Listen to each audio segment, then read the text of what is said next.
তিনি পানি পড়া, তাবিজ দেওয়ার পাশাপাশি ঝাড়ফুঁকও করেন।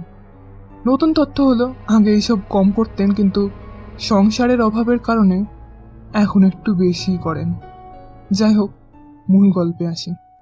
কর্মব্যস্ততার কারণে একসময় যোগাযোগ কম হয়ে আসে ওনার সাথে আমার। মাসখানেক পর ওনারা খোঁজ নিয়ে জানতে পারি উনি খুব অসুস্থ। পরদিনই দেখতে যাই, দেখি ওনার দেহ কাঠামো শুকিয়ে যেন অর্ধেক হয়ে গেছে। আমি এসেছি জানতে পেরে পাশ ফিরে আমার দিকে তাকালেন।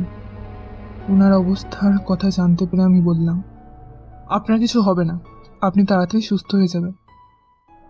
না বাবা, এই অসুখ আমার আর সারবে না, এটা কোনো অসুখ নয়। না না, অত ভাববেন না, ভালো চিকিৎসা করালে আপনার অসুখ সেরে যাবে। তিনি আর কিছু না বলে মাথায় এপাশ ওপাশ করতে লাগলেন। সেদিন চলে এলাম, এরপর চলে গেল আরও একটা মাস।